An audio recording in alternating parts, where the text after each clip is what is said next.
like me, when Bridgerton season 1 came out, you might have been finding yourself saying things like make haste, or I need to run into town to grab some groceries even though you live in an urban city. This is not me being dramatic, but this TV show legit changed my life. Yes, there are other period pieces like Downton Abbey, but do they have Julie Andrews voicing over the 1800s version of Gossip Girl? No, they do not. Oh my god, did they eat? They ate? How could they not? Look at the cast of season 1. Regé-Jean Page, Phoebe, I don't know how to say your last name, Jonathan Bailey, Nicola Coughlan, Claudia Jessie, and so many other people. Oh, did I forget to mention the Queen of Genovia herself, Julie Andrews? Ladies and gentlemen, her. Oh, and then in 2022, after a long wait, we got blessed again with season 2. And season 2, you guys, was even better than season 1. The real life Disney princess herself, Simone Ashley, played the female main character.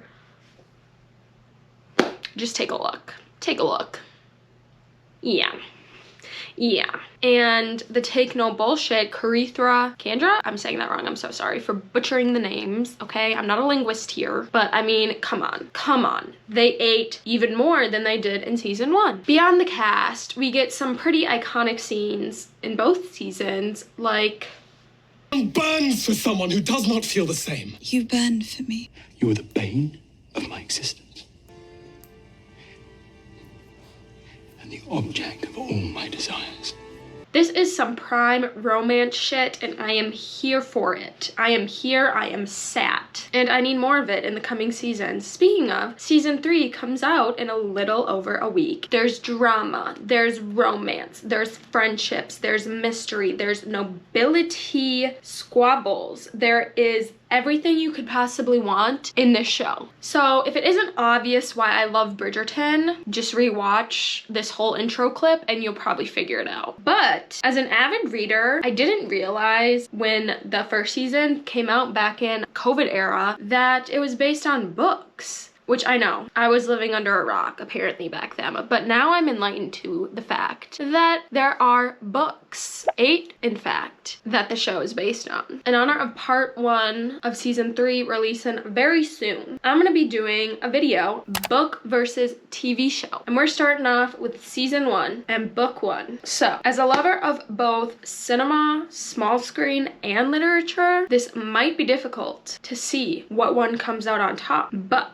I am up to the task. And like I said, this will be the first book and the first season of the show, but if you guys like this video, I will definitely do season 2 and then season 3 when it's completely out. So I decided I needed categories to rank these on, otherwise I would have no idea how to choose a winner. We have 3 different categories. The first category is bingeability, and all of these categories will be ranked on a scale of 1 to 10. 1 being this is absolute trash, and 10 being I could not live without this. So for bingeability for the book, a 10 would mean I do not want to put it down. I want to read it in 1 to 2 sittings if I didn't have a job or any responsibilities. And for the show, it's kind of the same thing. Category number 2, quality and execution of the content. And this is where they're going to be a little different for the book in the show. So I will be judging the writing on its prose, its dialogue, how well it describes the scenes and characters and their development. And I will be judging the TV show on its cinematics, script, and character development for this category. 1 to 10, once again. Final category is enjoyability. How much did I enjoy the story in each of its formats? They will both get a score out of 30. Whatever gets the highest score will win, will take the crown. The first book in the series, like the first season of the show, is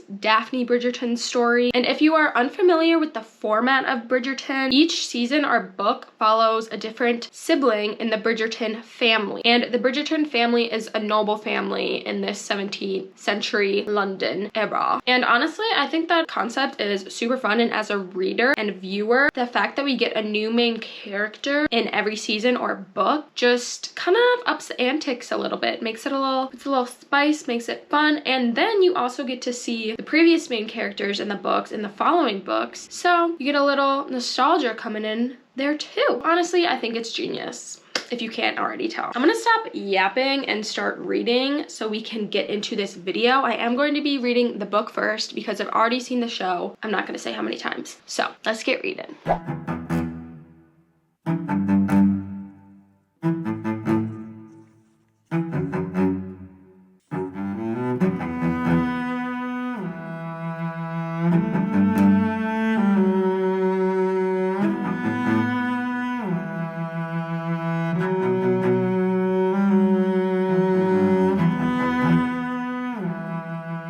So I am like 75 pages into this book. I think it's like 450 pages, and I am having a hard time not comparing it to the show. I am trying my hardest not to, but I can really see where the show took scenes and inspiration from in the books, and I really am actually enjoying the writing, and we're just getting introduced to the characters, and it's fun to see the Bridgerton clan. I like seeing Anthony and Daphne's dynamic. Anthony's the oldest Bridgerton brother, who is the main character in the second book in season 2, and we're getting introduced to Simon, the Duke, and I do like so far that we've gotten so much of his backstory, whereas it kind of felt glossed over in the show. I'm trying not to compare them, but it's hard, okay? I'm enjoying the writing. There are things, some scenes just seemed really dragged out. The scene in chapter 3 was really dragged out, and I do think Julie Quinn is just kind of repeating herself sometimes. They were explaining how Lady Danbury and the Duke kind of have this bond, and the Duke feels indebted to her to show up to her ball because she was nice to him as a kid. It says it multiple times, and I'm like, okay, you don't need to repeat this. Like, we know he's going to the ball because he feels a fondness towards Lady Danbury,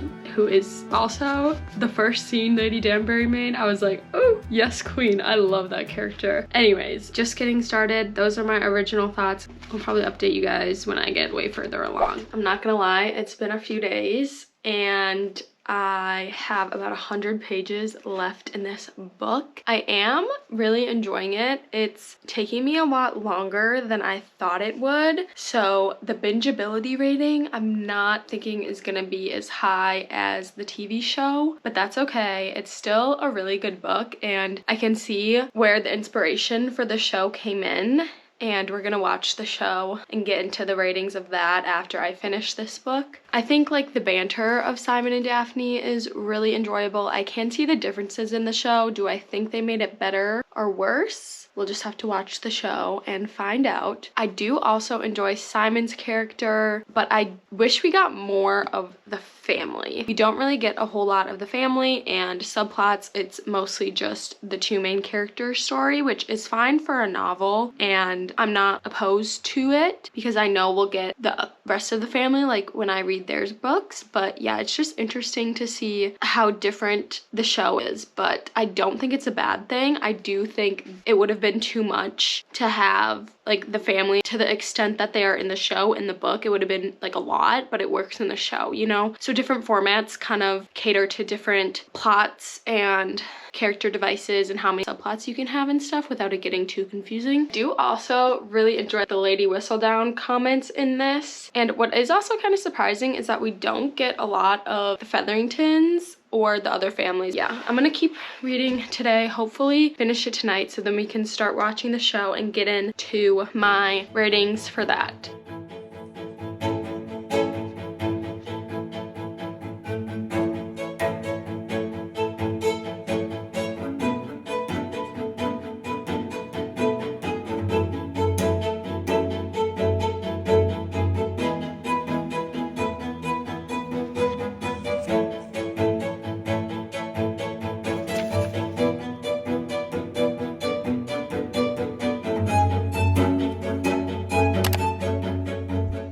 I finished Bridgerton, The Duke and I, last night, and I am honestly kind of happy to be done with it. Not that I didn't enjoy it, I really did, but it just took me a while to read. So I did give it a 3 stars on Goodreads, but for the categories that we're doing for this video, I think you can tell that bingeability was not super high, at least for me. I'm thinking around just like a 5. It took me like over a week to finish this book. Granted, I just wasn't reading a lot in general. I think I'm kind of in a slump, but this book like did not help me. So quality and execution of the content. So I do think this book was really well written and it had a good plot. I do think the characters, the 2 main characters were developed pretty well, but a lot of the other side characters, whereas we get to see them in the show and like deal with their own things, we don't really get that in this book. And I did kind of talk about that, how the plot might have been confusing if there was like multiple subplots, but I do think we could have gotten more from the side characters and it wouldn't have taken away from the main story or the plot of the romance. Oh, and I will say she does kind of repeat things like multiple times where I'm like, okay, you just said this, like you don't need to say it again. Just random things throughout the book where I was like, you literally just said that and now you're like explaining it in a whole paragraph. I don't need this. I do think the prose was really great. The dialogue was great and the banter between the characters was great. Overall, I think it gets a 7 on the execution of the content. The last category I was gonna rate it on is enjoyability, and I did enjoy this, but it wasn't my favorite book of all time, which is interesting because it's one of my favorite shows of all time, and I think I just had a hard time not comparing it to the show. I will talk about when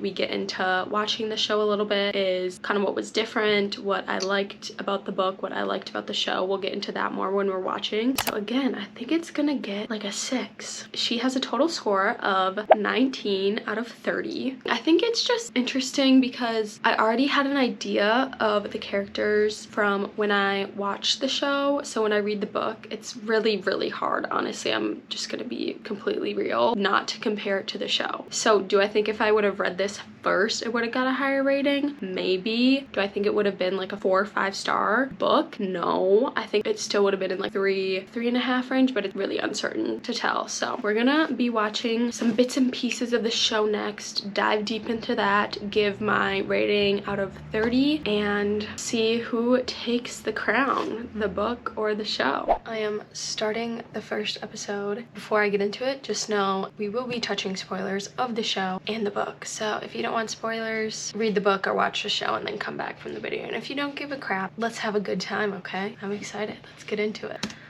Okay. There she is. Grosvenor Square, 1813.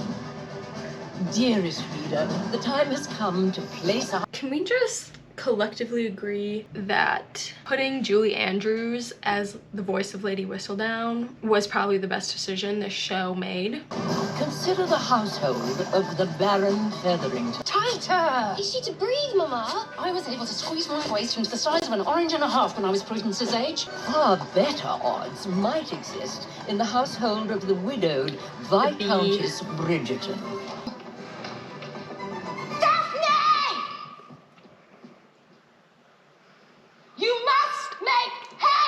So, we're already introduced to the Featheringtons and the Bridgertons and the Tom. What's happening here is actually not in the book. So, in the book, there's no such thing as a diamond of the season. Okay, there's Daphne. Hi, Daphne, main character. This is Daphne's first season out, whereas in the book she's been out a couple seasons, I believe. And also, we're not gonna cover every single episode. We're gonna do bits and pieces because this would be a really long video. Today is a most important day, and for some, a terrifying one. For today is the day London's marriage-minded misses are presented to Her Majesty the Queen.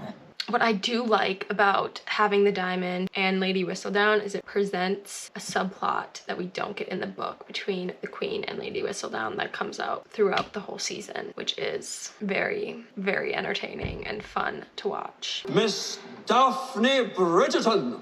All right, it's time.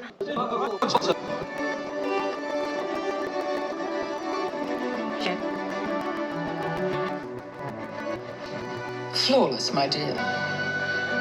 Go off, Queen. So that was Daphne basically being named the diamond of the season. The season's incomparable, which again, does not exist in the books. I like that they included all this. And then this other thing, the cousins visiting the Featheringtons, not in the book at all. This is another subplot that the show has that the book doesn't.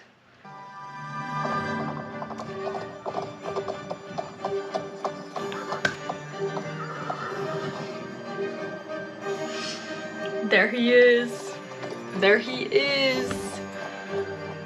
Woo. Ladies and gentlemen, I present the Duke of Hastings, our male main character. I think this is where I fell in love with Regé-Jean Page, I'm not gonna lie. Lady Danbury did not get enough screen time in the book. She was in it for like a scene at the beginning, and I loved her and wanted more of her, and we got 1 to 2 scenes with her in it. But she was a savage in those scenes, as she is in this show, so I'm glad she is more involved in the show. Here is another subplot we don't get in the book. Anthony and this opera singer. We barely scratch the surface in the book of the siblings and who they are as characters, whereas in the show we do get to see more of them, and we'll get into each of their little ticks as we see them pop up. I haven't had the pleasure of seeing you at our club lately, Ambrose. She didn't have anything to do with the unpaid balance you left on our betting books winter last. Ambrose is a cheat.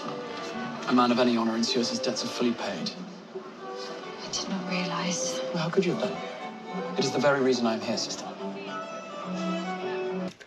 This is something the show gets accurate about. The Bridgerton brothers are very protective of Daphne, and Anthony especially. Small glasses. Oh, Bird Book.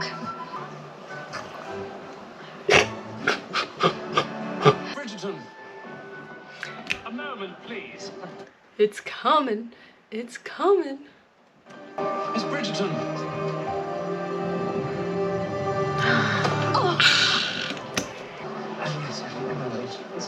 Tell me your name. Am I honestly to believe you do not already know my name? If you desire an introduction, madam, I do believe accosting me to be the least civilized of ways. Accosting you? Surely they will try anything. Bassett! Bridgerton. Come here, old friend. The Duke of Hastings, now known forevermore. Oh, the Duke of Hastings, is it? Right, Hastings, this is my sister. Your sister? Daphne, Hastings and I know each other from our days at Oxford. Days we shall not soon forget. Yes. As I am well aware of the company you keep, brother, I am certain your days with His Grace were most civilized indeed. That is your meet cute, guys, if you want to call it that. But were some differences in the book, but I do like that they kept Nigel kind of leading them together. But I think I like this one better than how they met in the book, because that scene was so dragged out in the book. It was so long for no reason. So this is also something that is similar in the book, is that the Duke has no plans ever marrying. And I think that's what I like about the show, is they kept a lot of the main things the same. The Duke not wanting to marry and the romance, how that plays out. They kept a lot of that the same. All right, so we're getting into Daphne and Simon's, what was kind of their meet cute in the book. I suppose, as your husband. You will never be my husband. I will never marry you. Your last hope. This nasty, nasty man. I had no intention. No, knocking the Klimp flat out. So this whole scene basically is how they met, except it's not in the garden, it's in Lady Danbury's place. Perhaps there is an answer to our collective Lady Whistledown issue. So this is something that is the same in the book that I like that they kept. So I'm pretty sure all the tropes are the same. Let me know if I'm wrong, but they're faking courtship so that Daphne can get suitors and Simon can get the mamas off his back. And we all know how the fake dating trope works. Or maybe some of us know. To work, you must appear madly in love. It is an absurd plan. All right, folks, so we just got a lot of setup in the first episode. We got the Featherington cousin who is pregnant, the Duke and Daphne entering a fake dating relationship, Antony and his opera singer mistress, of course, Lady Whistledown. We get a glimpse into the Bridgerton siblings, the other ones, Colin, Eloise, Benedict mostly. A little bit of Francesca, some Hyacinth, some Gregory, but I think it's a great first episode and it makes you want to keep watching. So that's what I'm gonna do. We'll be in touch to see how things play out. So I basically watched almost the entire first season last night after we watched the first episode. And so I think the bingeability rating is gonna be high. And I'm gonna give my rating on the show right now. And so we have our 3 categories. And the first one being bingeability. And I think it's gonna get an 8. Netflix does such a good job of ending the episode and making you want to watch the next one. And I don't think anyone can deny that. I mean, how many of us have sat down wanting to watch a show on Netflix and found ourselves 3 hours later in the same spot 4 episodes in? That was me last night, okay? We've all done it. It's okay. There's no shame. Rewatching the show made me realize that some of my favorite parts of the show were not in the book. Like I already mentioned, Lady Danbury is like barely in the book. Eloise's character, I love Eloise's character so much in the show, whereas like we get a tiny tidbit of her in the book. And that's the other thing I like about in the show is each character kind of has their own plot line, whereas in the book it's really focused on the 2 main characters, which works for a book I think, but it wouldn't work for a show. And that's what I think they did so well in transforming it to the show, is having all these underlying plots with the supporting characters that will become main characters in future seasons. I also loved Eloise and Penelope's friendship and just the Featheringtons in general. We don't get them a lot in the book, but they are a big part of the show, which is really enjoyable. All their characters are super interesting and it's really fun to watch them. I especially love Lady Featherington. Oh, also in the show we get the prince trope showing up and I did enjoy that. I think it pushed the Duke a little more than in the book to, you know, realize his feelings. Oh, we also don't get Lady Thompson at all, so then we don't get the Colin engagement trope, which really was just a joy in season 1. Of course, we don't even get the Queen. Like the Diamond, I mean, technically Lady Whistledown names the Diamond, but the Queen is such an enjoyable character, and to not even have her at all in the book is really unfortunate. And so really the biggest thing the show changed was those plot lines with the supporting characters, but a lot of what happened with Daphne and Simon was the same, especially in regards to their relationship, their courtship, their fake courtship, what led to their marriage, the difficulty in their marriage, and then the ending was a little bit different in the book. And then in the show, like I said, it's very evident that his father was cruel, but I do like how we get it through bits and pieces of the show versus in the book, it's just like right at the front with the epilogue. I do think that added a bit of a mystery to the Duke, whereas we don't get that mystery in the book. I do wish they would have kept his stutter a little more in the show. I noticed it once, maybe twice pop up, but that was a really big part of his character in the book and why ultimately him and Daphne had conflicts, because he was ashamed. He basically like hated himself because of this stutter and felt shame for this thing that isn't his fault, even when his father made it seem like it was his fault. There are many other differences, minute ones, that I'm probably not going to talk about in the book and the show, but if you've read both, I'd love to hear your thoughts on maybe what one you like better, what one you don't. For our other categories, we already said bingeability was 8. So for the second category is quality and execution of the content, and I think